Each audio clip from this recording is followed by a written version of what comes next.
Saudações, bem-vindos ao nosso quinto podcast do Comboio Suburbano. Se a burguesia tem o Expresso da Meia-Noite, nós temos um Comboio Suburbano para apresentar as nossas opiniões, minhas e das pessoas que estão aqui comigo. Eu sou o João Vilela, tenho aqui o plantel habitual, o Lucas Faria, o Saúl Pereira, o Igor Marques, e hoje vamos falar dos resultados eleitorais das eleições do dia 6 de outubro. Lembrando que nós estamos disponíveis no Spotify e no YouTube, temos uma página de Facebook, temos uma página de Twitter, estamos por todo lado. Queiram comentar e dizer o que é que acharam do nosso podcast.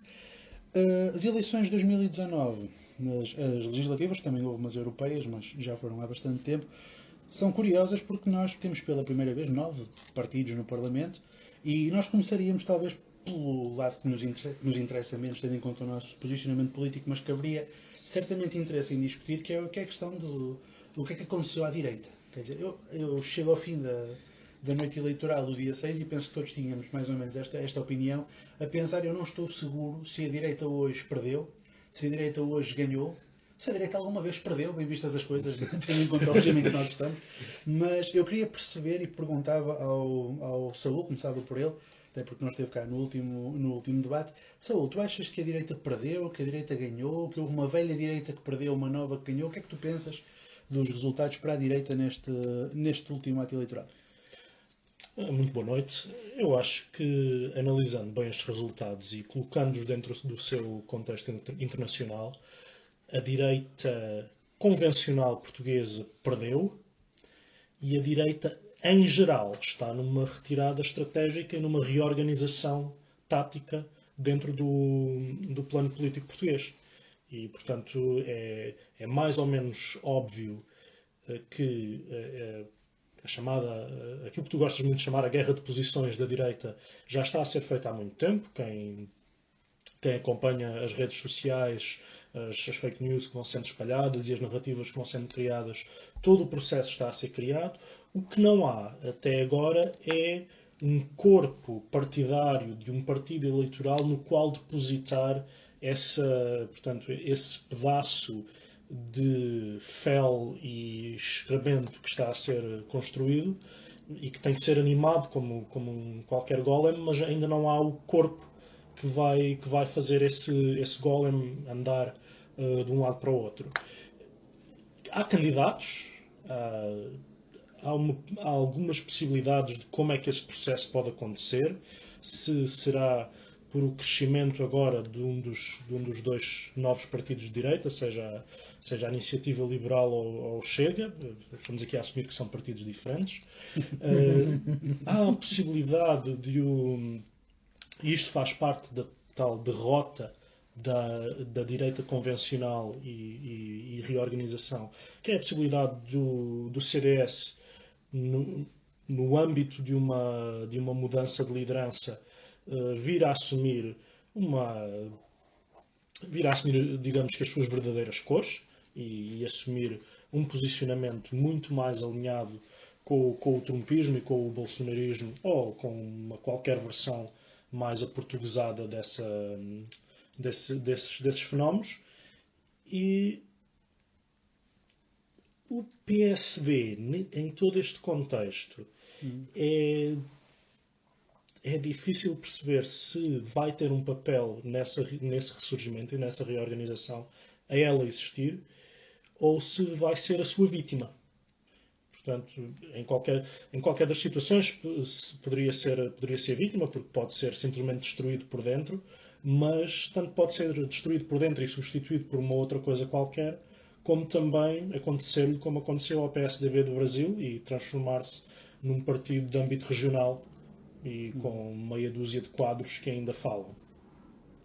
Ok. Eu gosto muito de ver que tu usaste a expressão fel e excremento para falar do PSD e do CDS. Não sei qual dos dois é o fel e qual dos dois é o excremento, mas em qualquer caso, fez-te bem este tempo de ausência, vieste em forma. Lucas, eu perguntava-te a mesma coisa. O que é que tu pensas daquilo que aconteceu ao CDS e ao PSD nestas eleições? O que é que achas que futuro é que achas que estes partidos têm, ou acreditas naquilo que o Saúl disse no fim, eles estão condenados a ser uma espécie de PSDB com 2 ou 3 deputados eleitos por Viseu, sem ofensa? Eu tenho tentado às vezes não não forçar muito a questão das analogias com o Brasil, enquanto o brasileiro vivendo em Portugal, mas é difícil. O imenso Portugal, não é? Pois é. É uma escala. É ver as mesmas coisas acontecendo numa escala um pouco reduzida, vamos dizer assim. É, sim, o Sal acabou até deixando essa deixa, né? De como que essa direita tradicional ela está se colocando numa posição de onde ou ela se renova e se renovar é se adequar aos novos movimentos da geopolítica internacional, que nós vamos chegar lá ainda, que é uma coisa que a esquerda está se negando a enxergar, que é o tempo dos consensos e diálogos e sensos comuns moderados já passou. Olhar para o mundo hoje é a mesma, enfim, não vou focar nisso agora, mas a esquerda debate sobre a ascensão da extrema-direita e não consegue perceber que isso é uma coisa que veio para ficar.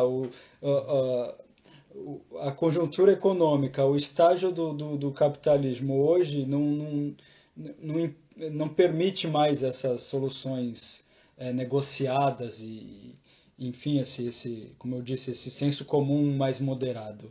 É isso, a gente está vendo em Portugal essa direita tradicional, vamos dizer assim, essa centro-direita, essa direita perdendo espaço, uma nova direita já ultrapassando, tanto no aspecto social, vamos dizer assim, através do Chega, né, no questão dos costumes, já um movimento já mais extremado, da mesma forma como a iniciativa liberal acaba expressando também uma linguagem mais extremada no ponto de vista econômico, já indo para o ultraliberalismo, que na verdade não deixa de ser o liberalismo clássico, que sempre o liberalismo foi, sobretudo na sua gênese.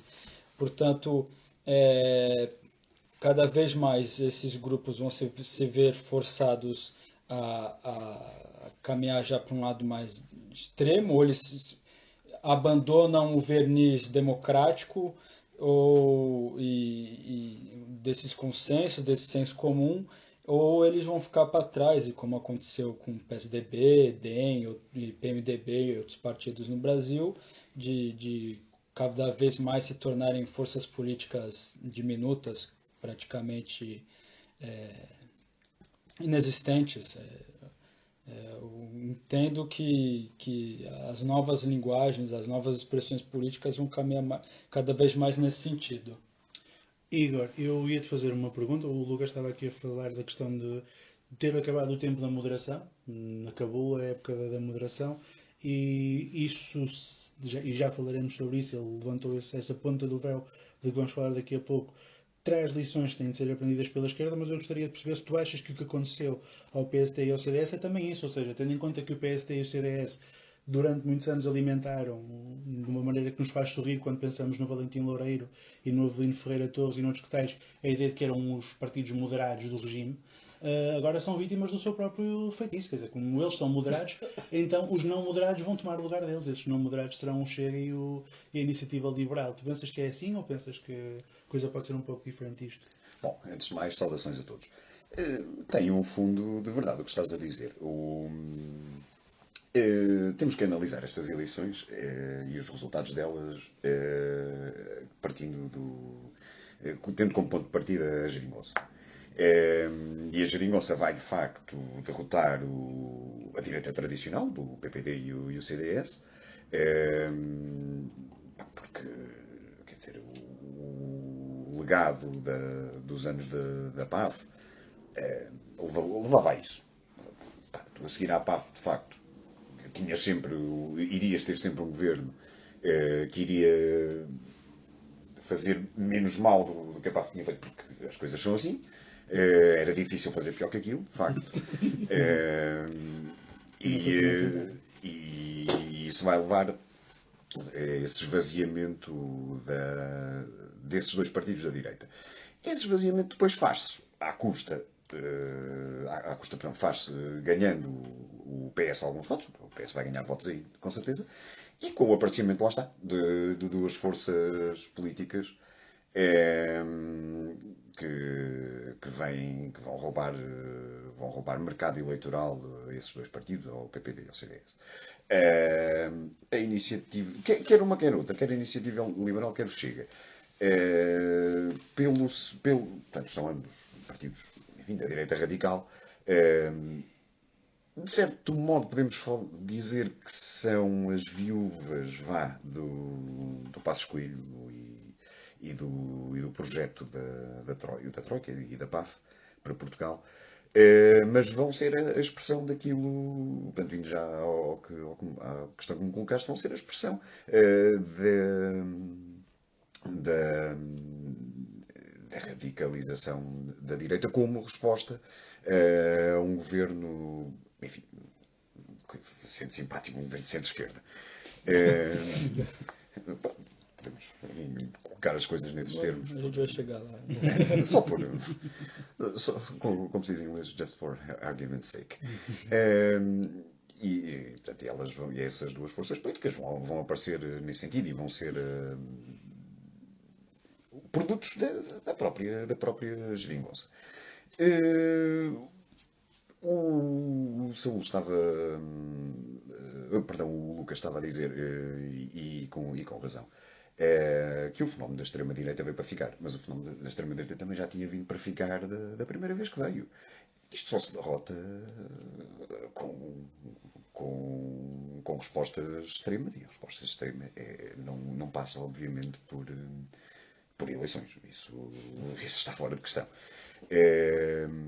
Não, foi assim da primeira vez e da segunda vai com certeza ser assim. Acho que ninguém votou em Stalingrado, que eu me lembro. Exatamente. Lá um conjunto de soviéticos e um conjunto de alemães, vamos lá votar a ver o que é que sai daqui. Acho que a estratégia foi outra lá. Não sei, acho que houve lá uma campanha qualquer. Teve uns boicotes eleitorais. Assim. Teve uma manifestação. Exatamente. Não foi o samba na cara do capitalismo, foi a polca na cara do nazismo, parece.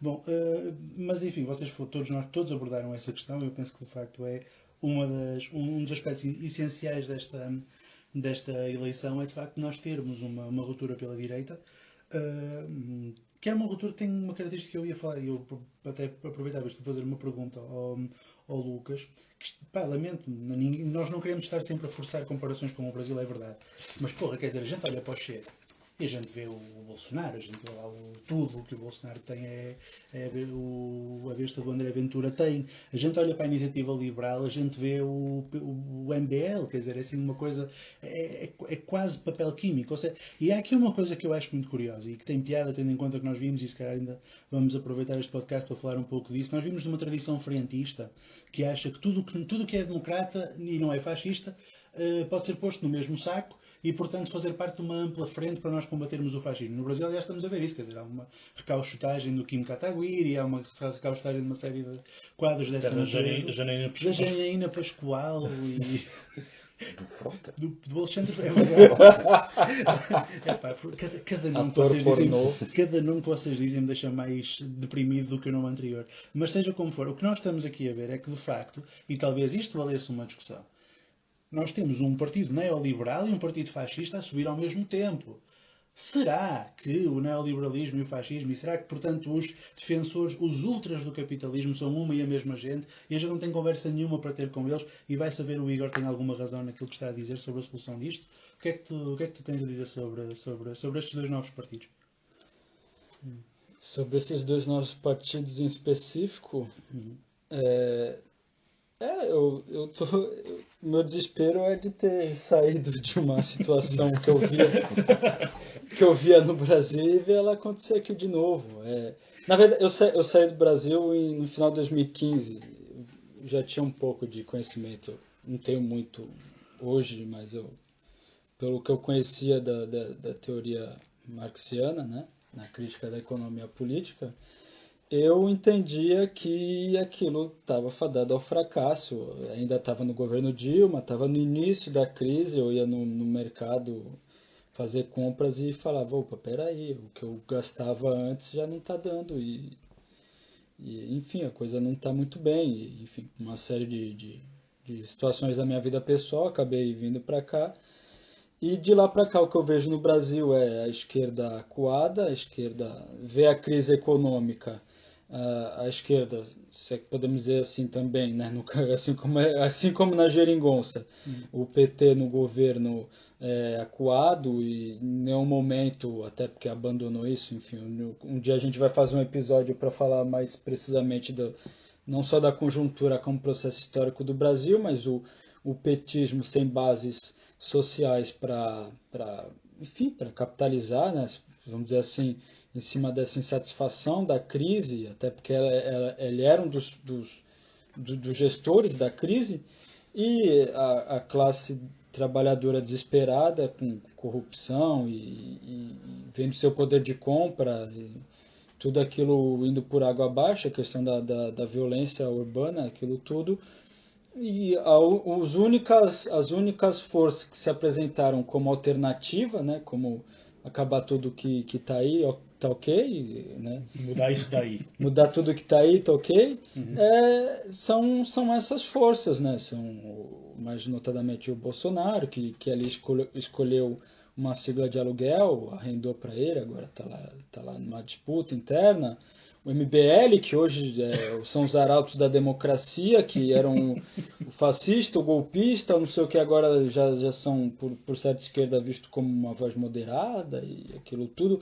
Mesmo que do ponto de vista econômico, mesmo que do ponto de vista do ataque aos direitos e às condições de vida da classe trabalhadora, continuem sendo os mesmos canalhas. Mas como eles comem com garfo e faca, tem alguma certa esquerda que já aceita já. Enfim, eu estou vendo aqui a mesma coisa. A gente vê todo um campo da esquerda que se pautou, se colocou, ainda a gente vai chegar lá no nosso debate, em cima de uma estratégia política eleitoral.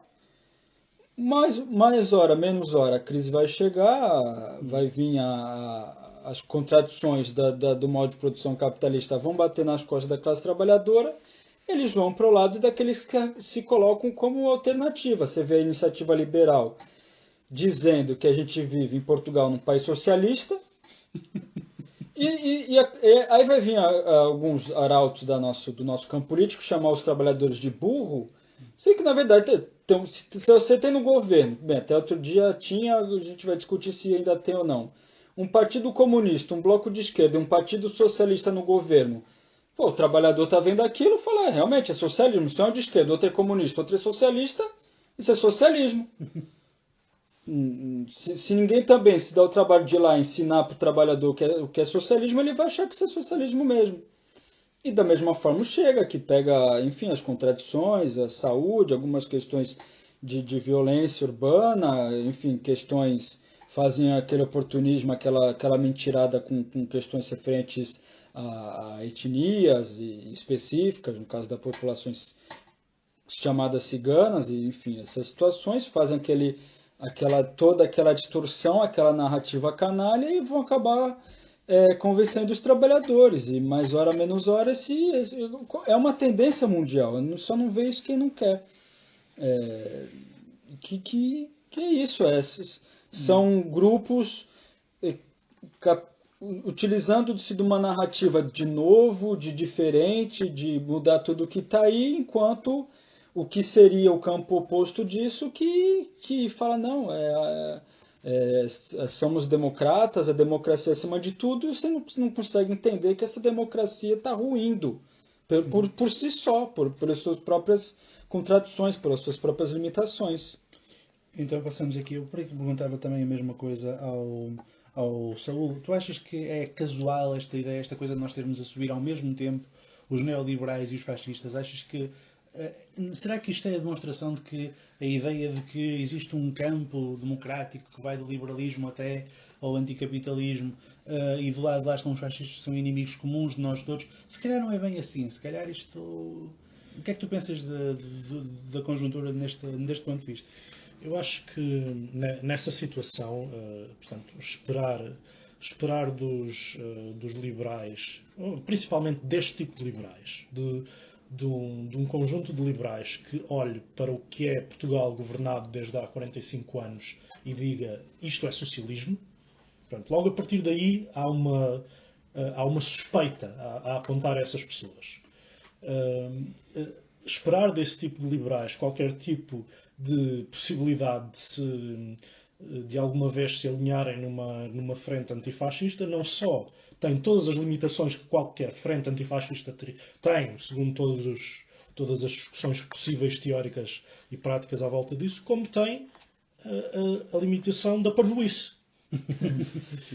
E principalmente quem os vê nas redes sociais, quem vê a sua participação política, a sua ação política e os alvos que escolhem como crítica, a linguagem que utilizam e os negócios em que andam metidos, e isto é tudo a mesma gente. E é uma gente que pode, para a parte eleitoral, apresentar-se como liberal, mas a linguagem deles, quando são escamoteados e quando são apertados, começa a ser a linguagem do fascismo. O Chega tem a virtude, entre aspas, de que eles começam logo aí. Sim. O Chega começa logo com uma linguagem que até é muito mais parecida com o bolsonarismo do que com o fascismo português, porque é uma combinação de uma linguagem integralista também com uma política liberal. O Chega não tem uma política nacionalista em termos económicos, por exemplo. O Chega, e isso também é uma das questões que leva àquele encontro entre o Chega e a Iniciativa Liberal, que é a política económica, e que também leva a que os dois sejam assumidos, talvez não como viúvas, mas como órfãos do fascismo. E isso também, mais uma vez, nas redes sociais, hão de me explicar um dia porque é que os grupos de Facebook de apoio ao Passos Coelho estão carregados de perfis ligados ao PNR e com retórica ligada ao PNR. Quando a direita ou o capitalismo começa a falar num radicalismo, tanto num radicalismo em termos económicos, de retirar tudo o que é apoios sociais, tudo o que é mecanismos de contrabalanço, mecanismos de equilíbrio económico dentro do capitalismo, mecanismos keynesianos, diga ou não diga que quer, que tem como objetivo fazer mal aos membros das minorias, aos pobres,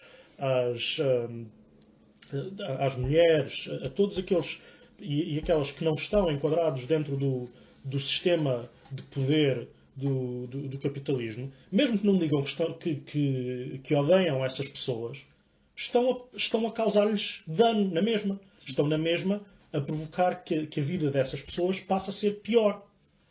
Portanto, se dizem que não as odeiam ou não dizem, acaba por ser mais ou menos irrelevante. E principalmente não há só uma coincidência temporal, como estás a dizer, mas também principalmente, isso foi visto bastante bem nos Estados Unidos, há uma fase pós-eleição de Trump que se achava que se iria cerrar fileiras e de repente começa a ver aqui e ali as fileiras que iam cerrar começam a quebrar. E onde era suposto encontrar-se os pesos e contrapesos, encontra-se pessoas a dizer, afinal, por agora vamos aqui ser pragmáticos em relação a este senhor que agora é presidente. E isso acontece o mesmo, muito principalmente com os liberais, mas até com outros. Quando o fascismo toma poder, alguns liberais vão assumir-se coerentemente pró-democráticos, outros vão simplesmente dizer, este é o novo poder, e portanto é com ele que nós nos entendemos. Agora eu gostaria também de perguntar a mesma coisa. Portanto, esta subida simultânea de um partido neoliberal e de um partido fascista para o Parlamento, isto demonstra que, quando tudo aquilo que nós andamos a ouvir durante estes últimos anos, o tal senso comum de que falava o Lucas há pouco, de que a resposta contra o fascismo é a unidade de todos os democratas e de todos os patriotas e de todos os portugueses honrados, se calhar isto não é exatamente assim. Quer dizer, se calhar há aqui uma porosidade entre fascistas e neoliberais que explica porque é que eles se dão tão bem, como estava a dizer o Saúl, não? Exatamente. Então, o Saúl começou logo com aquela analogia do liberal apertado que tu apertas um liberal, esperemos e sai de lá um facho. Isso parece-me. Aliás, é assim desde sempre. Eu vou só aqui dar um pequeno apontamento. O Lucas estava a falar há pouco em relação ao MBL e à forma como o MBL já era visto atualmente por alguma esquerda no Brasil. Durante a campanha eleitoral, cheguei a ler, não me perguntem escrito por quem, nem muito menos o posicionamento político da pessoa, porque já não me lembro mesmo. Mas cheguei a ler que um voto na iniciativa liberal era um voto útil contra o Chega. Juro por isto. Sim. Mas era exatamente o mesmo raciocínio de vamos votar Macron contra a Marine Le Pen, vamos votar Hillary Clinton contra o Donald Trump. Absolutamente, mas vi, nós estamos a falar de dois partidos na altura em que ainda nem se sabia se estávamos em campanha eleitoral. O Chega era muito provável que elegesse. O Chega, os resultados das europeias já davam todas essas indicações de que iria eleger por Lisboa, pelo menos. A iniciativa liberal, lá está, era um bocado um mistério e acaba por eleger. O Saúl frisou aqui a questão do discurso da extrema-direita. O discurso da extrema-direita que existe, eu não diria que é a duas velocidades, porque não é, mas é pelo menos em dois patamares. Ao patamar do discurso popular, que estará mais com o Chega. Não é? O Chega tem votos em todo o país, tem muitos votos em todo o país, em zonas paupérrimas, podemos pôr as coisas assim do país. O Chega tem a particularidade de a sul do Tejo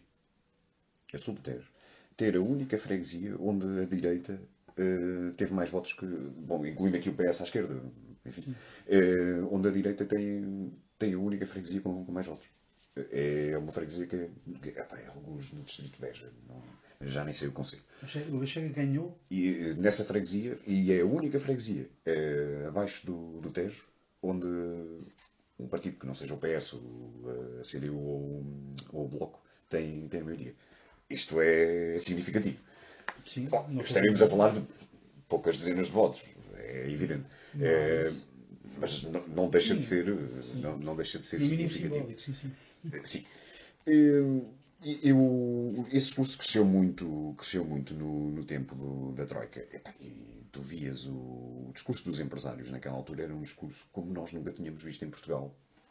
Um discurso aguenta. Sim, era quase um discurso de vingança que estava ali desde 75 a crescer. O pré-direita. É o pré-direita, exatamente. É o pré-direita.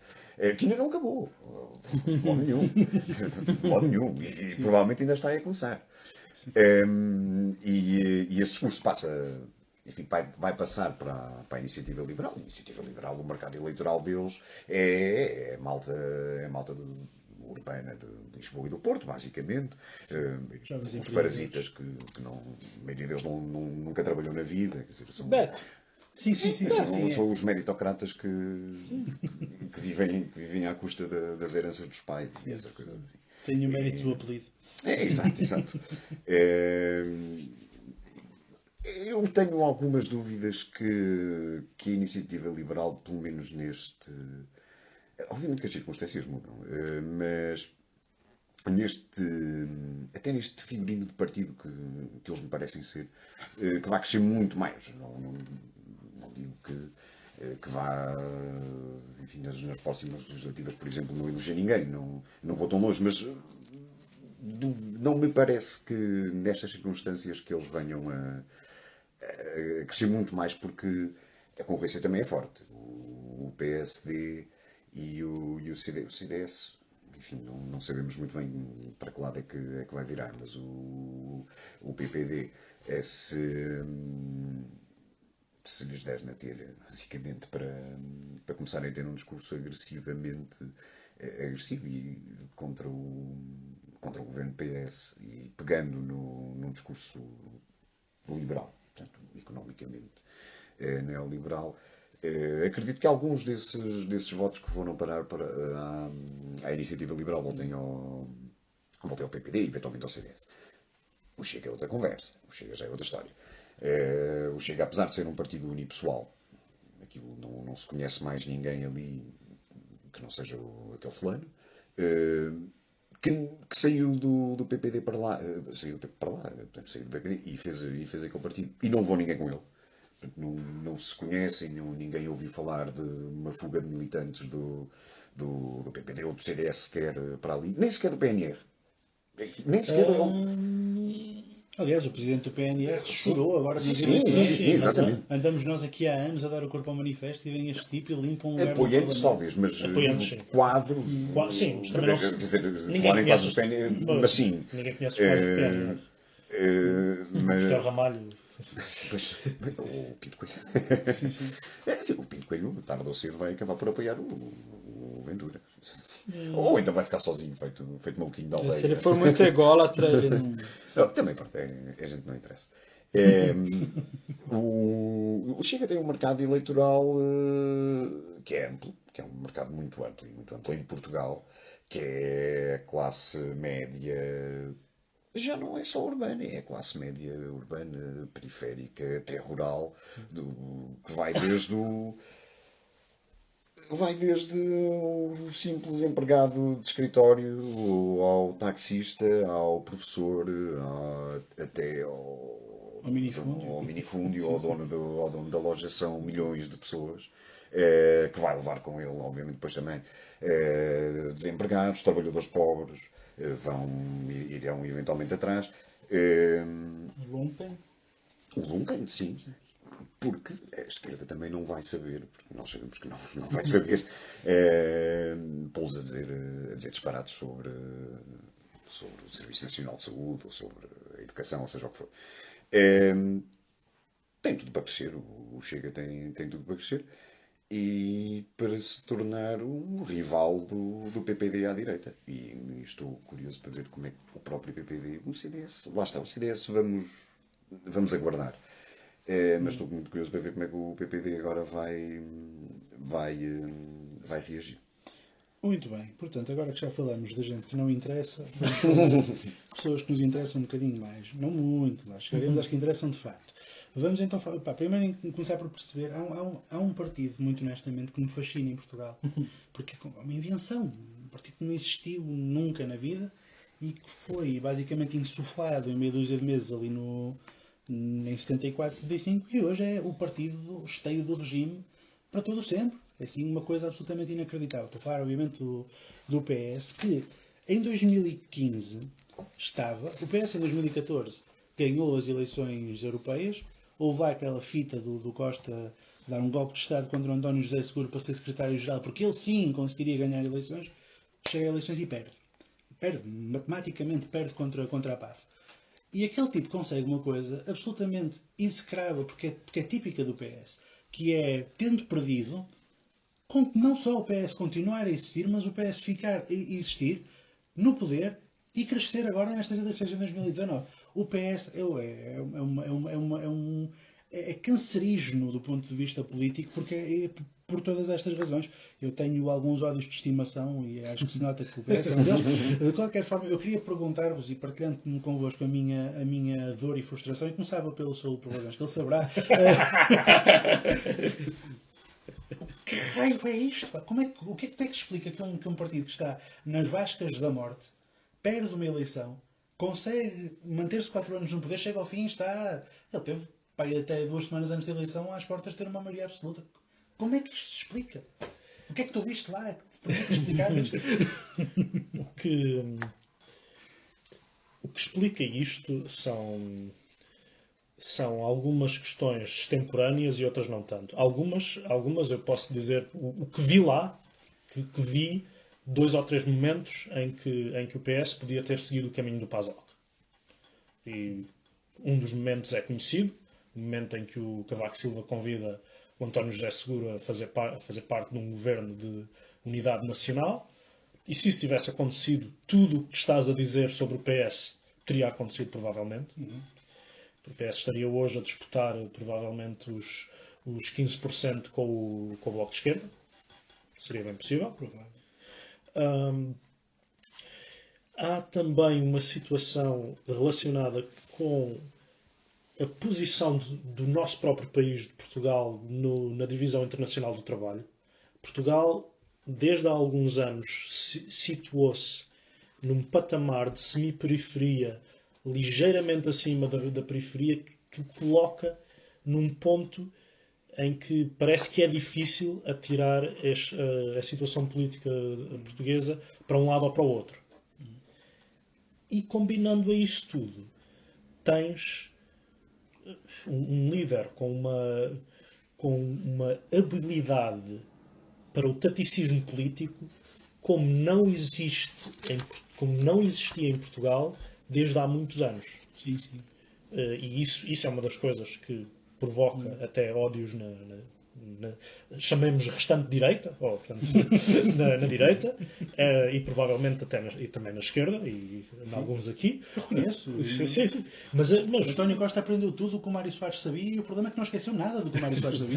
Isso é terrível. O taticismo político, a capacidade tática do António Costa é superior a todos os quadros políticos das lideranças dos restantes partidos. Portugal se encontra paralelo com o Soares. Sim. Isso tens que ir à história. Para isso tens que ir à história. Contemporâneos deles é ridículo. Para contemporâneos temos que ver como é que se vai portar o Ventura, para ver se ele tem arcabouço. Esperemos que não é? Mas pode ser interessante ver como é que alguns quadros do Bloco de Esquerda vão negociando a partir daqui a sua relação com o PS, se são ou não totalmente comidos. Com muita amizade, deixa-me falar de trabalho. mas enquanto... E isto para não falar, tu já falaste do que é que o PS, do que é que poderia ter acontecido ao PS nesse contexto político, nem sequer falaste da prisão do Sócrates. Sim. O PS sobreviveu. Voltamos às analogias com o Brasil. Sobreviveu à coisa mais parecida em Portugal com a prisão do Lula, que não é igual, porque o Sócrates não tem de maneira nenhuma a importância histórica. Sim, tem mas é o mais equivalente possível. Sobreviveu, não só sobreviveu, como saiu por cima e vai, possivelmente, pode ser que daqui a uns anos estejam ambas as entidades, o PS enquanto partido e o Sócrates enquanto pessoa, vitoriosos de todo o processo. Mas isso ainda é algo que é esperar para ver. O porquê é... Voltamos às duas coisas, repetindo o que já disse. Uma mistura de habilidade tática e que só existe e que só é possível e que é exercida num contexto de uma posição do nosso país na divisão internacional do trabalho que permite ter essa habilidade tática. Lucas, o Saúl falou da prisão do Lula e falou do caso do PT. Eu consigo perceber o peso que o PT tem no Brasil com alguma facilidade. Eu, quando olho para o Lula e penso que o Lula, independentemente de tudo o resto, inventou a luta lá do ABC Paulista, inventou a CUT, inventou um partido que é objetivamente um partido de trabalhadores. Vejo sair o Lula do poder e para lá a Dilma, que é uma guerrilheira, uma mulher que pegou em armas contra a ditadura militar. Eu percebo perfeitamente que a base popular, não é? Olho para esta gente e penso, cara, se estes gajos representam, estes gajos eu posso pôr alguma confiança nesta gente. Não me passa pela cabeça de onde raio é que setores à esquerda do PS podem olhar para um tipo como o António Costa, que é visivelmente um aparachico do PS, que nunca fez outra coisa na vida que não seja ter sido Jotinha num determinado momento e seguido o curso normal dos Jotinhas, indo para ministro, para presidente de Câmara, para deputado, para os taxos, uns atrás dos outros. Escapa-me em absoluto como é que a esquerda pode ter alguma confiança num tipo destes. E a minha pergunta é, tu vindo do Brasil, como é que tu O que é que tu pensas de um país onde a esquerda vai atrás de um tipo que nem sequer é o Lula, que nem sequer é a Dilma, é o caraças do Costa? Meu. O que é que isto faz na tua cabeça? Nesse caso específico, toda vez que eu estou conversando com pessoas no Brasil, assim, os paralelos entre os partidos, eu comparo o Bloco com o PSOL, eu comparo o PCP com o PCdoB e eu comparo o PT com o PS, né? Tem essa questão da origem ser bastante diferente no sentido das bases. Eu tenho cá minhas dúvidas se nos arranjos e nas cúpulas, se o papel as forças, nomeadamente o PSD alemão mesmo que não tenha havido reuniões e formações e coisas do tipo, que é questionável, mas se numa perspectiva ideológica se havia essa afinidade. Sim. Mas que na questão das bases sociais, sim, de fato, o PT vem de um ascenso do movimento operário, tem toda a sua trajetória, que daria aí uns 3 episódios para conversar sobre e para tirar lições. Mas sim, o PS, assim como o PT, ele é a esquerda da ordem, né? Ele é a ordem capitalista boazinha. Ela é a ordem capitalista que dá ali as migalhas ali, tal, te mantém pelo menos empregado, e não sei o que, pelo menos vivo, menos a força de trabalho, sim, menos se você não concordar muito com Copa do Mundo e Olimpíadas, mesmo, só se você for preto, pobre, favelado, aí, enfim. E aquela esquerda da ordem que também, quando precisa fazer corte, faz com dor no coração, faz tristinho, mas faz. Sim. Então, sim, dá para traçar um paralelo também entre o Lula e o Costa, nesse sentido de ser, por acaso, também um antigo líder do PS teve preso, né, como está o Lula agora. Mas é isso, nessa questão de ser... O paralelo vai dos partidos cumprirem o mesmo papel. Mas sim, o Lula... Enfim, o Lula, eu acho que o Lula ele é tido como um grande monstro tático e fez toda aquela aliança. A aliança que ele fez botou ele na cadeia. Então eu tenho lá minhas dúvidas. Até o senso comum de esquerda no Brasil fala, eu não gosto do PT, não gosto do Lula, mas ele é um monstro. Ele é habilidoso, está lá preso. Não entendo. Está lá preso e ninguém faz um caralho para tirar ele de lá. Só os advogados que têm seus ordenados muito bem pagos e tal, mas enfim... O Mário Soares morreu na cama, quer dizer, pelo menos conseguiu passar uma vida inteira a fazer tudo e um par de botas e acabar solto e a mandar aos polícias desaparecerem, não é? O senhor guarda desapareça daqui que nós não queremos polícias, não é? Sim. O Lula não mas conseguiu sim, isso. no sentido de fazer aquela ampla aliança, de fazer acenos ora à direita, ora à esquerda, sim, o Soares eu vejo no Soares bastante habilidade nesse sentido, em cima disso que o Saul falou agora, assim, são figuras políticas relevantes que estão ali fazendo, são conciliadores, né? São conciliadores, tentam conciliar a direita, a esquerda ali de acordo com a sua conveniência. Até a hora que eles são úteis, a hora que deixam de ser úteis, aí... E eu fazia a pergunta também ao Igor, quer dizer, tu também consideras que o PS consegue sair desta eleição uma vez mais? Já não são 7, são algumas dezenas de vidas do PS, né? É o gato político. É o gato político. verdade, sim, senhor. Abraços para o gato político original, já agora, que certeza que nos está a ouvir. Mas pensas também que é isso? Quer dizer, que o PS consegue olha, já que estamos a falar de iniciativa liberal, esta resiliência, porque tem esta capacidade de guinar para a direita e guinar para a esquerda e no fundo ser a ordem, como dizia o Lucas. Claro, então o PS foi fundado para isso mesmo. A história da fundação do PS e do desenvolvimento inicial do PS é para isso mesmo, é para deslizar à direita ou à esquerda conforme for preciso. Deslizou à esquerda durante uns dias ou umas semanas ou o que é que foi no PREC. Umas horas.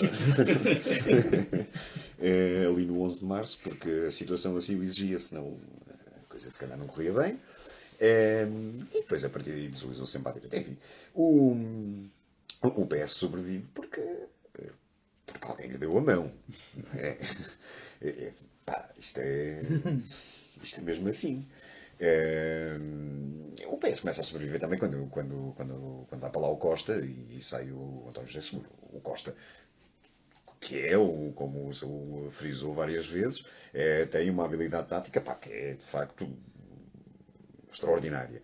E tem boa imagem, é um gajo com boa imagem, com boa imprensa, coisa que o Seguro não tinha, nem uma nem outra. E isso conta muito. É um gajo que eu acho espantoso, porque o Costa conseguiu ser ministro do Sócrates. E é um gajo que se desliga completamente. O gajo consegue limpar a imagem dele do socratismo. Hoje já que se calhar quase ninguém se lembra. Tentam atirar e... Sim, tentam atirar e o gajo passa por cima disso. Ele passa por cima disso, é espantoso. Por falar em Sócrates, eu só aqui eu ainda de ver o Sócrates presidente da República aqui em Portugal. ou pelo menos a candidatar-se. Eu votava nele só pela cara de pau. Só pela cara de pau macia. Não, mas o PS sobrevive porque lhe deram a mão. Porque o PS é um partido de tão perverso que torna-se um objeto muito curioso de análise. Eu costumo dizer que Portugal tem dois partidos de massas, que é o PCP, obviamente, e o PPD. O PS nem um partido de massas consegue ser. De facto, sim. É um partido de quadros. Sim. Aquilo é um partido de quadros. É um partido de quadros do Estado, do poder autárquico. A burocracia, etc. né? Exatamente, do aparelho burocrático do Estado e do seu próprio aparelho burocrático. Eles conseguem fazer ali um aparelho que depois já não se percebe muito bem onde é que começa o do Estado e o do PS. Mas os gajos conseguem. O PPD também fez, mas é diferente. Mas mas também já não estamos a falar deles. E o PS nesse aspecto lá está, torna-se admirável quase a capacidade para de repente passa de um partido que, sim, o PS ia para esse tal governo de unidade nacional, sim, hoje andava abaixo dos 20% à vontade, mas assim, à vontade.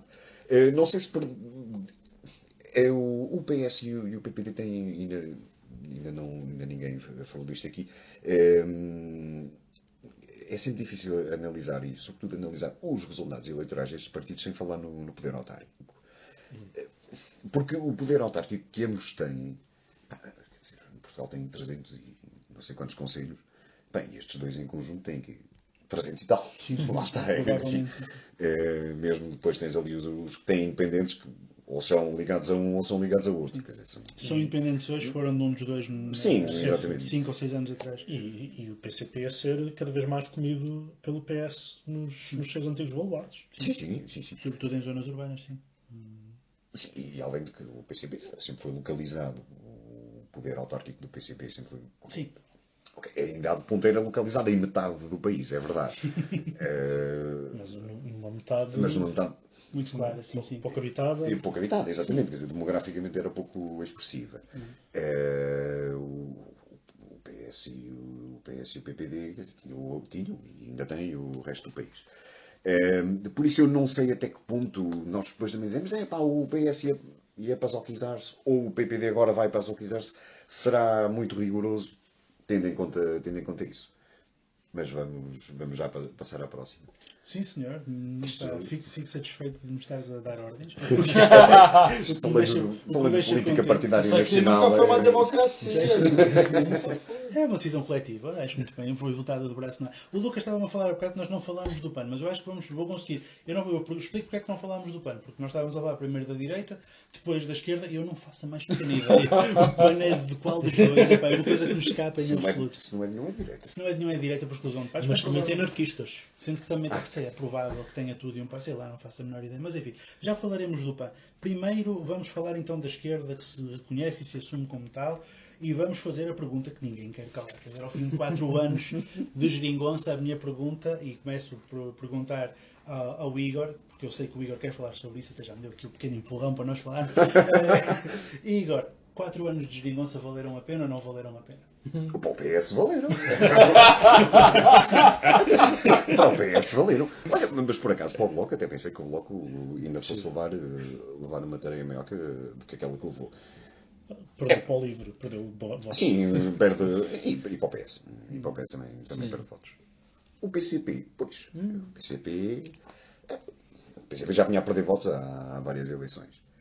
Há várias eleições, há ciclos eleitorais até consecutivos que vinham. Muito anteriores à geringonça. Sim, já bastante anteriores até à própria Troika. Tem ali uma altura em que. Há uma Balsebeck a certa altura. Sim, é ali depois de entrar os Jerónimos, quase que chegam aos 10%. Quase, eu acho que não chegaram aos 10% na altura, mas 8 e picos ou 9 ou qualquer coisa. Ainda depois vão recuperando umas camarasitas e tal. Mas quer dizer, já é a expressão eleitoral já muito reduzida. O PCP levou a tarefa que tinha de levar. E eu até ainda pensei que ainda fosse pior. Sou sincero. É o frentismo. Isto é o frentismo. É a velha história. Nós estamos a falar aqui só de eleições. Não é? Não estamos a falar de processos relativamente alongados no tempo, processos revolucionários ou pré-revolucionários, como quisermos. Em Portugal tivemos o PREC, que de certo modo foi uma experiência quase frentista, através do MFA e da figura que o PCP faz a puxar o PS para o seu lado e essas coisas todas. Só não foi uma frente porque o PS não quis que fosse. Exatamente. O PS, há pouco falamos da fundação do PS, eu lembro-me sempre daquela do Cunhal dizer, não tem de ser o PCP a criar o PS. Isto ainda antes da fundação do PS. Foi uma vitória, sim. Vou começar só para compartimentar mesmo. Então, o Bloco tem um resultado que não é tão mau quanto isso. Estabelece como grande força dessas duas forças, portanto, à esquerda do PS, que era um processo que já vinha de alguns anos para cá. Portanto, ultrapassa em definitivo aquela imagem do partido, daquilo que antigamente se chamava as causas fraturantes, e hoje é a IDPOL. Portanto, ultrapassa claramente essa imagem. Hoje até já se assumem como sociais-democratas. Portanto, é já um partido que não é um partido honesto. Finalmente, partido do regime. Exatamente. Sim, quer dizer, é do regime, só ainda não é um partido. É do regime, mas não, ou de regime, mas não será ainda do regime, no sentido em que ainda não tem. Porque ainda não conseguiu, não. Exatamente, ainda não está infiltrado na burocracia do Estado. Ministros, não tem. Não tem câmaras, não tem nada para apresentar. De novo, não porque não tenha tentado, porque como se viu... Sim. O caso de Salvaterra, que foi tão bem sucedido. Não, fala até da questão dos ministros, quer dizer, agora o comportamento do Bloco, quer na campanha eleitoral, quer depois da campanha eleitoral, só faltou pedir, quer dizer, aquilo foi patético. Sim, mas eu não tenho dúvidas que o Bloco, nas negociações para a geringonça em 2015, que o Bloco estava receptivo a entrar para um governo PS. Mas como o PCP não estava, não acredito que o PCP na altura estivesse, eles também não iam deixar depois o PCP de fora. Sim. E porque isso, o peso parlamentar nas votações do Parlamento era delicado. Portanto, ultrapassa o Bloco nestas eleições, ultrapassa em definitivo o PCP, estabelece como uma terceira força. Acho que vai ficar ali eles ficaram com 15%, é mais ou menos isso. Possivelmente, mas acho que não, muito menos. Não, desculpa. Pai 9. Não, 15 é os deputados. 15 deputados. 15 é os deputados, exatamente. Sim, vai agora ficar durante algum tempo assim. Vai deixar também de ter de ser o alvo do ódio agora durante os tempos da extrema-direita mais caceteira, porque agora já há um novo alvo, que já lá vamos. Mas eu acho És que... um esquerdista, pá, estás sempre à frente das massas, pá. Sempre à frente do processo histórico. Tem calma. Não, mas eu acho que o impaciente pequeno obreguês, pá. um voluntarista, um obreirista. Obreirista. Não, mas acho que por acaso o Bloco até acaba por... isto para resumir, por não ter uma derrota assim tão significativa. O PCP, voltando atrás, lá está, é vítima daquilo que fez. É vítima daquilo que fez, mas o PCP não se importa. Eles não se importam. Eles preferem perder e que o país esteja muito bem, etc. E tal, que está... Não, eles preferem perder a não ter que dar razão. É uma característica, se calhar, do, não sei, centralismo democrático, talvez. Bom, do centralismo, talvez. Dava-me aqui uma grande discussão essa história do centralismo democrático, mas não vamos criar fissuras no nosso coletivo de 4 pessoas que fazem um podcast. Outro dia estive a reler o Bordiga sobre isso, por isso. Faremos um podcast só sobre centralismo democrático um dia destes, se tudo correr bem. Se nos entendermos sobre isso. Exatamente. Vamos lá ver se há direito de tendência nessa discussão ou não há, crítica pública, etc. E tal. Eu estava a ouvir o Igor falar e eu estava-me a lembrar do seguinte: nós não temos assim muitas greves gerais na história da democracia. Nós temos, se a memória não me falha, umas 9 greves gerais, 4 das quais foram contra o Passos Coelho. 2011, 2 em 12 e uma em 13. Não por acaso, diria eu, o PC em 13 tem 12 ponto tal por cento nas autárquicas, foi quando foi buscar uma série de câmaras do Alentejo que tinha perdido há muito tempo.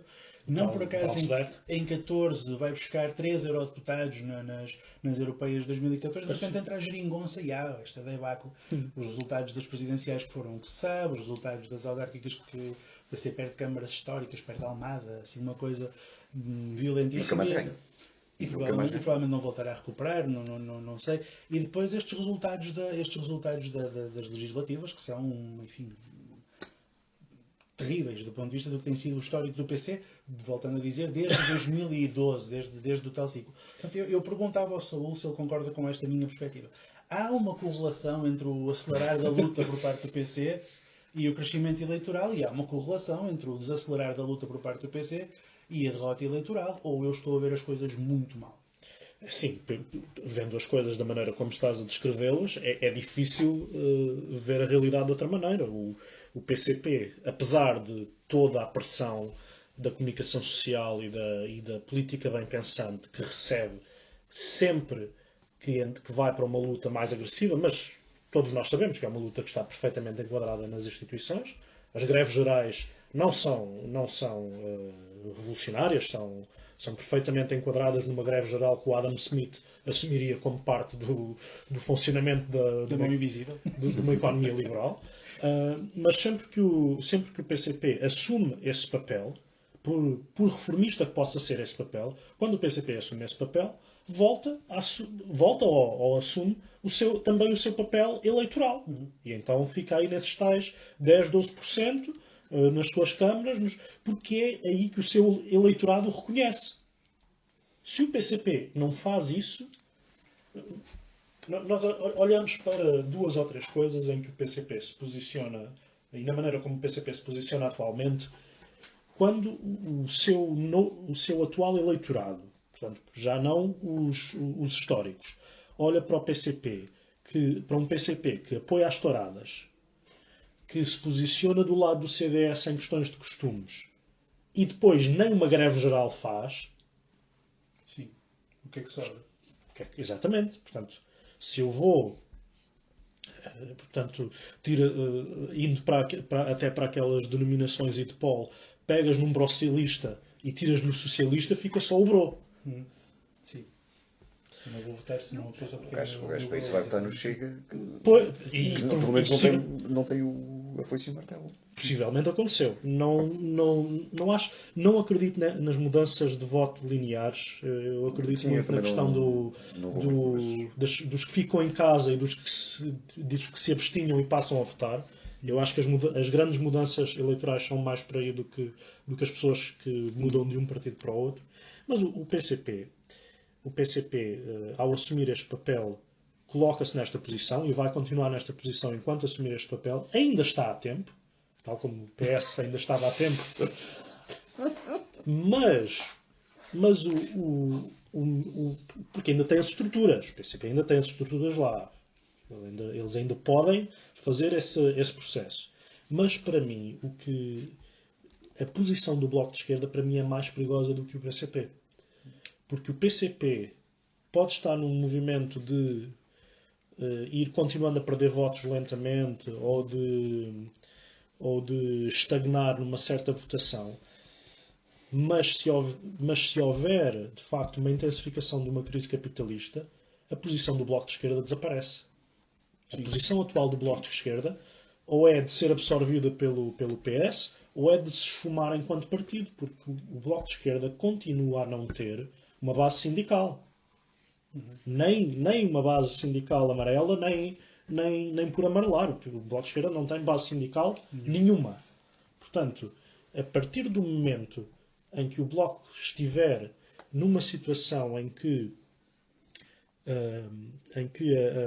o senso comum e a hegemonia está totalmente contra ele, o Bloco tem o quê enquanto vanguarda? Nada. E, aliás, o Bloco com isto não aprende nada com a história, porque o Bloco já teve 16 deputados nas eleições de 2009, que caíram para 8 nas eleições de 2011, precisamente porque houve a intervenção da Troika. Sim. E o Bloco, assim que houve uma intensificação mediática da questão do estamos a viver acima das possibilidades, é preciso aplicar o memorando da Troika, o Bloco não tinha absolutamente forma nenhuma de manter a sua posição. Porque o Bloco funciona da seguinte forma. Há espaço mediático para o Francisco Louçã, o Bloco sobe. Não há espaço mediático para o Francisco Louçã, diz a Mariana Mortágua, o Fernando Rosas. O Bloco tem espaço mediático que consegue crescer nas eleições. No segundo em que o Pinto Balsemão fecha a torneira da SIC, não há acesso ao Bloco para o espaço mediático, o Bloco desaparece do ponto de vista eleitoral. Isso aconteceu até em disputa direta com o PCP. Sim. Quando, naquela fase em que a dada altura é por aí, nessa altura, que o 2011, por aí, que o Jerónimo tem espaço mediático. E o Bloco começa a esfumar. Isso é verdade. Eu perguntava também uma outra coisa ao Lucas. Tu viveste... A tua estadia em Portugal coincidiu com a geringonça, que é... Pronto, muitas vezes peço desculpa ao Lucas enquanto português por tudo o que nós fizemos ao Brasil. Pela primeira vez peço desculpa ao Lucas por Portugal que lhe oferecemos. Nós somos capazes de fazer, nós não sabemos receber. É uma coisa... um tempo novo. É verdade. Novas perspectivas progressistas. Lucas, o que é que tu achas que valeu a pena todo este esforço de aliança com o Costa e de apoio ao PS ao fim de 4 anos? O que é que se ganhou, o que é que se perdeu? O que é que tu pensas disso? Eu vejo, vou falar primeiro do Bloco de Esquerda, eu vejo o Bloco hoje como uma corrente do PS, fora do PS. Sim.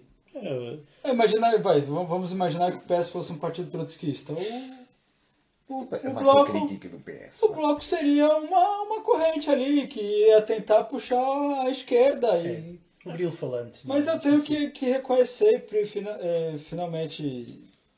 parabenizar e agradecer ao Bloco, porque dessa vez pelo menos tiveram a dignidade de se assumir como um partido social-democrata, com um partido social-democrata, com um programa social-democrata.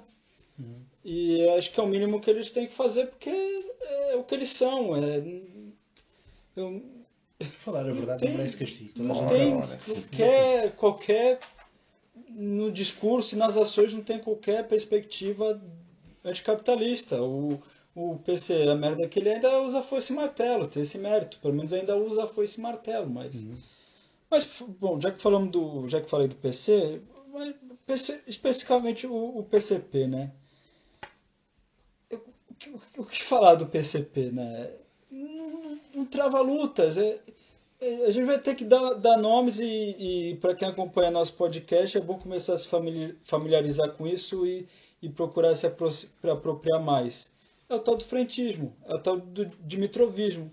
É querer andar a reboque da social-democracia para eternamente tentar fazer um bloco, né, de esquerda, olha, eu acabei falando sem querer, mas um bloco né, hegemônico de esquerda contra uma eterna ameaça fascista ou de direita, ou sempre evitar o mal maior, que te impede, não permite aplicar a tua política, o PCP já nem tem mais essa política, sei que um dia teve, um dia a gente vai discutir história e a gente vai questionar se um dia teve essa política revolucionária, o que deveria em tese se esperar no Partido Comunista, mas já vai uns 80, 90 anos que é uma grande dificuldade nisso.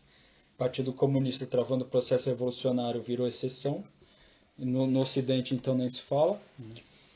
Agora, o PCP é um partido que tem um aparato gigantesco, o país inteiro tem sede do PCP, e funcionários, negócios, tudo que você pode imaginar, e você não vê, pode acontecer o que for, uma grande mobilização por parte do PCP.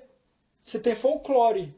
Você tem o Natal Ano Novo dos comunistas, que é o 25 de abril e 1 de maio, que sai o carnaval para a rua, sai a palhaçada vai à rua para brincar de luta, e tem a festa do Avante, que é um grande evento. O PCP vai lá e mostra o que é. E tem as manifestações da CGTP ali a descer à Avenida E é o que eu ia falar agora, é a CGTP brincando de manifestação nos metros quadrados mais caros do país.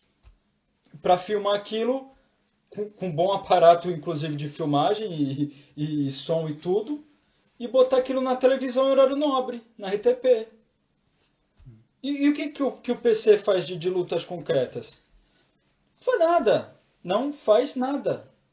O motivo, dentro mesmo no governo, na geringonça, tinha para fazer, mas estava preso a institucionalidade, a ser parte do governo. Quando você é governo, você vira vidraça, você não pode mais ser pedra. Então é o que o PC vem fazendo pelo menos desde o 25 de abril. Quando não é governo, é tentar ser governo e sempre girando em torno dessa órbita institucional.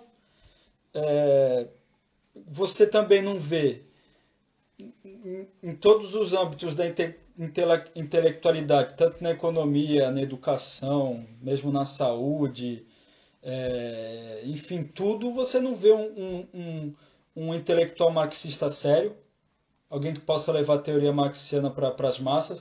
Você vê o PCP, ele tem espaço midiático e não se tem um grande intelectual marxista nesse país. Como é que pode um partido gigantesco que reivindica um legado e que se calhar há quem diga, e eu não duvido, que seja o partido mais rico do país e não consegue formar militante que entenda? Tem uma editora, tem tudo e não tem força. A culpa é quem? Dos trabalhadores. O PCP tem tudo. Você anda pelo país, você vê PCP de cima a baixo, de um lado ao outro. Tem dinheiro, tem subvenção estatal. Tem tudo que qualquer comunista nesse mundo sério quer e não faz nada com isso. Quem está errado? Os trabalhadores que não votam neles, que não acreditam neles? A culpa é dos trabalhadores? Não é deles que aquilo tudo, aquele aparato todo, aquele dinheiro todo, aquilo tudo é só para eles?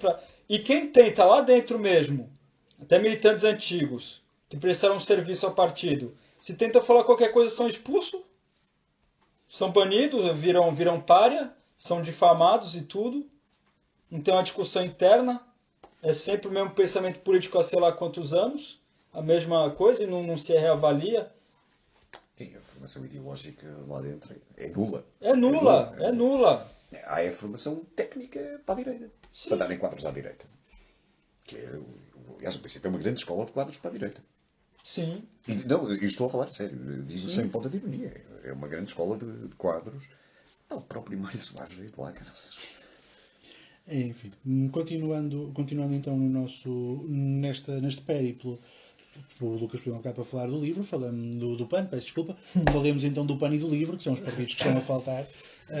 Eu não sei, nem sei muito bem por onde começar. Relativamente ao PAN, francamente não sei muito bem o que é que vos apraz dizer, mas fica a pergunta, o que é que vos ocorre dizer sobre o PAN e sobre o livro, pá, eu com toda a franqueza e não há nisto nenhum desmerecimento, nem sequer nenhuma falta de solidariedade contra aquilo que nós temos visto até agora, que é o ataque racista absolutamente inacreditável que tem sido feito contra a deputada do LIVRE, em quem eu não votei e em quem eu não votaria, mas eu sei perfeitamente que os ataques à deputada do LIVRE são nela, mas não são com ela, são uma demonstração precisamente daquilo que nós falávamos ao início do bloco que se está a formar, do bloco reacionário que se está a formar.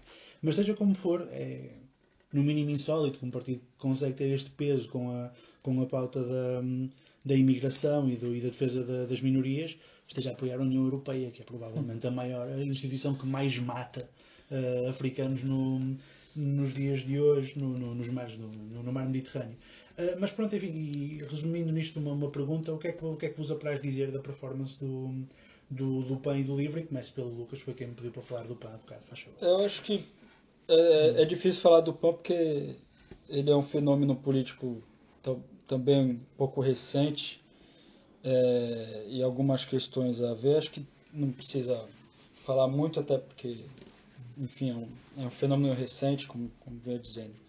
Eu acho que o PAN, ele ainda assim, ele se encaixa, né, em algumas forças políticas, e de novo fazendo um paralelo com o Brasil, que tem esse discurso de a nova política, não político, ninguém aqui é político, enfim, que na verdade é um fenômeno que alguns estudiosos, alguns setores estão colocando como pós-política, né?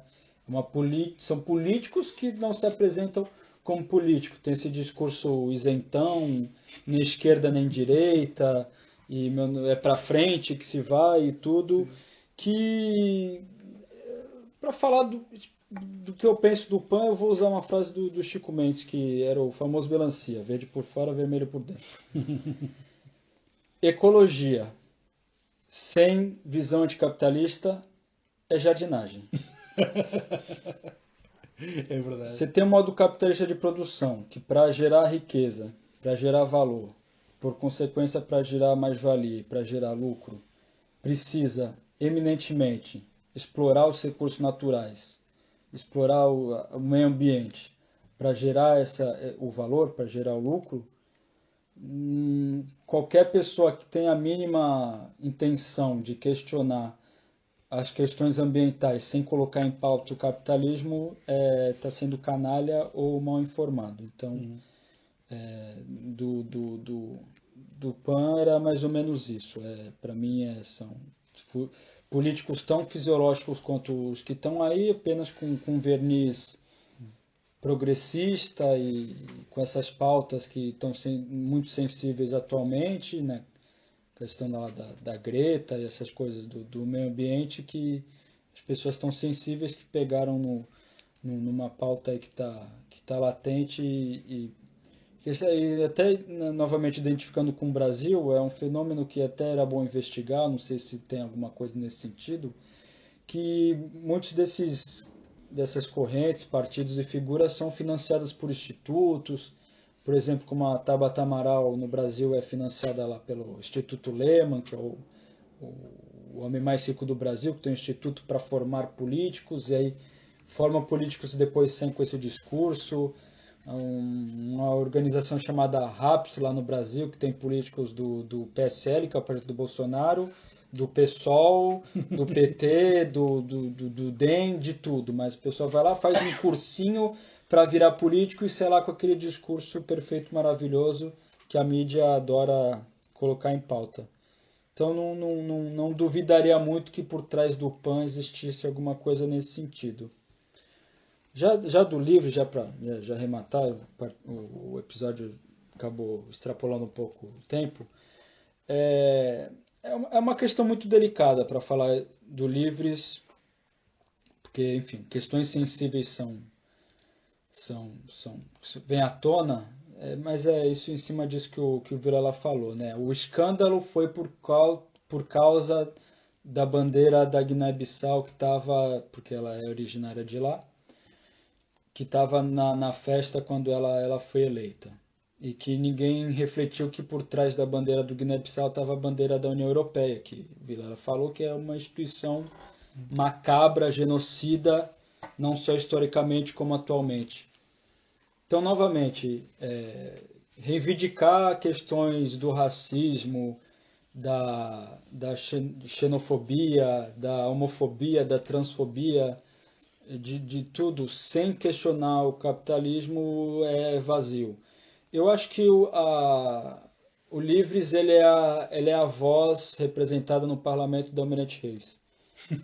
Se os betos de direita votam Iniciativa Liberal, os betos com consciência social primeiro-mundista, hipster e vegana caíram para o lado do Livres. É aquele sentimento de culpa por seus privilégios e coisas, e casou muito bem com a ideia de votar numa mulher negra que, enfim, está sendo vítima de ataques dessa direita podre, canalha, mas acho que também tem que atacar, tem que ir para cima dessa direita canalha que está atacando ela, mas também tem que apontar essas limitações de achar que dentro da ordem burguesa, dentro da ordem capitalista, há espaço para cidadania, para coisas do tipo, que se elegendo uma figura, isso vai ter uma relevância a ponto de impedir que certos discursos ou certas coisas ocorram. Acho que não é por aí. Enfim, exige um debate mais profundo, mas de certa forma é mais ou menos por aí. Igor, PAN e LIVRE, o que é que te apraz dizer? Muito rapidamente, o PAN e o LIVRE, em termos de mercado eleitoral, são herdeiros do Bloco de Esquerda.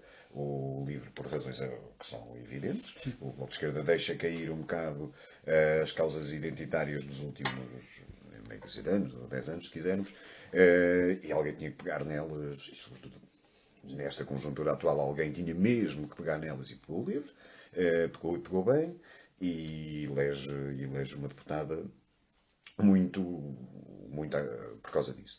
O Bloco de Esquerda, o PAN é o partido em que a malta que votava Bloco há 15 anos ou há 20, porque fumava ganzas, e o Bloco era pela legalização das ganzas. Se calhar deixaram de fumar, ou não, mas ficaram em casa e passaram a ter cães e gatos, e agora votam no PAN, porque o PAN fala em cães e gatos. Pronto, é basicamente isto. Era o antigo eleitor do Bloco que foi promovido no trabalho, começou a ganhar um pouquinho mais e... Mas é isso mesmo.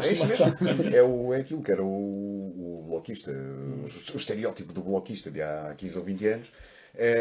Depois dos 25 anos ele amadurece, se a pequena burguesa, primeiro mundista e trocou os chaves pelo cão e pelo gato. Ainda dizer que não é elevador social. E Saúl, pronto, terminávamos contigo. PAN e LIVRE, o que é que te apraz dizer? O PAN e o LIVRE são demonstrativos de duas faces do mesmo fenómeno, que é o afunilamento do que é a política atual, portanto, das alternativas que existem dentro da política atual, obriga a que surjam partidos ou cresçam partidos que vão buscar determinadas causas sem questionar a ordem capitalista, como o Lucas estava a referir, mas que vão conseguindo alimentar pela via legalista e pela via de um ativismo legalista, mas também não só. Pelo PAN nós sabemos que nem todo o ativismo do PAN é legalista, ao que parece, mas que vão... Alegadamente, exatamente. Mas que consegue ir buscar um conjunto de causas e eu aí diria que, para além desses todos, o PAN ainda tem uma base social naquilo que eram e são ainda as grandes associações de defesa dos animais e todo um conjunto do que se chama sociedade civil, que não tinha uma representação política direta, que no Bloco de Esquerda já não se viam representados, e então decidiram fazer-se eles próprios partido. E foram bem sucedidos nisso. E o PAN, depois disso, ao se ver eleito, ao se ver com um deputado, e agora com mais, e com presença política, com presença mediática, vê-se obrigado, obviamente que já o tinha escrito, porque tinha que ter escrito um manifesto e um programa, mas vê-se obrigado a assumir posições políticas e, graças a alguma coisa, não vai buscando a sua história política dos seus líderes mais místico-coisas, mas vai buscar uma espécie de afiliação, porque também porque é tendência ao crescimento das forças verdes capitalistas na Europa. Portanto, o PAN, que podia ser um partido animalista-burguês, passa a ser animalista-verde e estabelece a sua identidade aí. O LIVRE é um partido que fez com o Bloco de Esquerda o que o Bloco de Esquerda fez com o PS, que é espremer do Bloco de Esquerda aquilo que o Bloco de Esquerda podia estar a pegar, mas não está, mas que também não vai contra o capitalismo, mas que não está a pegar por já estar tão preso à institucionalidade. E também o LIVRE tem uma característica que portanto, tira todas essas posições, principalmente do Bloco de Esquerda, acrescenta-lhe um europeísmo declarado que o Bloco de Esquerda não tem, mas pratica. Sim, não tem a coragem de o admitir, mas sim. O LIVRE assume o europeísmo que o Bloco de Esquerda não assume, mas o LIVRE torna-se num partido que tem a vantagem de não ter um eleitorado para alienar. E como não tem um eleitorado para alienar, começa a pegar em causas de esquerda, ainda dentro da social-democracia, que vergonhosamente o Bloco de Esquerda nunca tinha pegado. Nomeadamente, vamos falar diretamente da questão racial, portanto, de ter nomeadamente, num círculo, nunca ninguém tinha pegado. Num círculo eleitoral de Lisboa, nomeadamente num círculo eleitoral de Lisboa, e vamos mais tarde se calhar falar de Setúbal, não há uma pessoa de pele escura. Sim. Como se não houvesse uma comunidade. E isto eu via quando ainda estava no meu ativismo político passado e passava por convenções locais de Lisboa e perguntava, mas nevou aqui? E eu que lhe digo que ainda estava num partido ainda mais à esquerda que o teu. Mas parecia, numa grande quantidade de circunstâncias, que o ativismo político institucional continua a ter esse filtro racial que o LIVRE tentou agora quebrar, com um efeito, um backlash enorme. A Joacine está a sofrer de um efeito que eu já vi descrito num contexto da política online americana, que é uma ativista de YouTube, portanto não é uma pessoa muito relevante politicamente a nível da grande política, mas que é, só pela identidade que tem, os seus inimigos assumem-na como radical. Que é uma coisa que chega a ser assustador. Ver pessoas a chamar aquela pessoa de radical comunista pela situação dela ser uma mulher negra. Quando as posições políticas dela, e isto não é nem uma crítica nem um elogio, as posições políticas dela são moderadas, são social-democratas. É o caso da Joacine. Sim. São social-democratas, são moderadas, e fazer essa... Sabemos que o Martin Luther King defendia a luta não violenta e foi morto, quer dizer. Sim. E, no entanto, é claro... O próprio Mamadou. Exatamente. Vamos ao próprio Mamadou, que diz que nem sequer diz... Quer dizer, ele uma vez disse para abolir a polícia, uma vez. Bem, mas tem sido, se calhar, dentro de um determinado contexto. Sim. Mas para quando posições políticas são perfeitamente moderadas, perfeitamente integradas num liberalismo cosmopolita, numa social-democracia, e vêm estes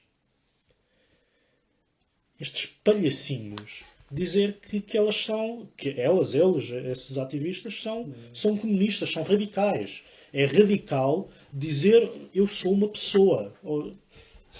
Eu sou um sujeito político. Exatamente. Aí também ajuda o palhaço, desculpa, a minha opinião. Vai lá com saia só para chocar, para satisfazer um desejo individual de eu vou no parlamento de saia porque enfim, sem qualquer perspectiva de diálogo com contexto, com... Sim, sim. Enfim, Mas minha também opinião. mas depois também a reação em relação a ele que é tão, Sim, que é vira um tão escândalo. desaustinada como aquilo que Eu- estávamos a falar sobre os vacilos. no último podcast, esqueci-me de dizer uma frase que tinha pensado em dizer, que era a propósito, lá está, das vacinas e do Chega, que é o que trouxe à tona o racismo que existe em Portugal e também a homofobia, já agora, não foi a eleição do Chega, foi a eleição do Das vacinas. Sim. Não sei se tens mais alguma coisa a dizer. Sim, o que se trouxe à tona. E é Sim, preciso relevar a árvore que é abanada e os frutos caem. que já lá estava. Sim, claro, obviamente. Sim, Não sem vamos, dúvida, sem não dúvida. vamos entrar no jogo de dizer que é a extrema esquerda que provoca o racismo. Coitadinhos, que eu até era tão bem comportado, mas estes extremistas de esquerda... Subitamente. Com as vacinas houve um fenómeno muito interessante, que foi aquela malta do... alguns até votaram nela. Alguns até votaram nela, ou pelo menos No livro, sim. Pois, eu até votei, não sei o quê. Mas agora, isto ao fim de 3 dias da eleição, ou qualquer coisa do género, agora já estou arrependido, não sei o quê. Só fala de ser... Que é aquela coisa do... É muito giro ter um black na Assembleia da República. Até dá um ar assim Benetton à coisa, não é? Mas depois quando ele fala dos problemas concretos, das questões concretas de ser africano, já é racista. Gostam muito, já é racista, já é um radical. Sim. Eles gostam muito Já só fala disto. Falou uma única. Eles gostam muito que sejam blacks, mas que falem a branco. Sim. Não, e eu, termino, já vamos com 1h30 quase de podcast. Se ouviram até agora, o meu imenso obrigado, porque francamente foi longo. Batemos em toda a gente e mais algum, o que é sempre uma tarefa que nos agrada bastante.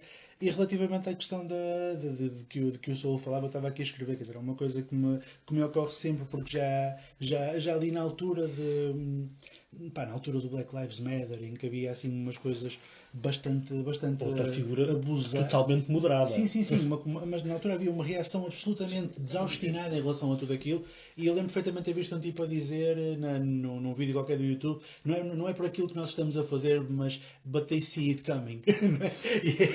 E a questão é um bocado essa, a percepção do que se foi fazendo ao longo dos anos é aquilo que faz com que a má consciência destas pessoas as leve a reagir, sabendo o que vem aí a seguir, e a gente estará cá para participar no que vem aí a seguir. Muito obrigado por terem estado connosco até aqui.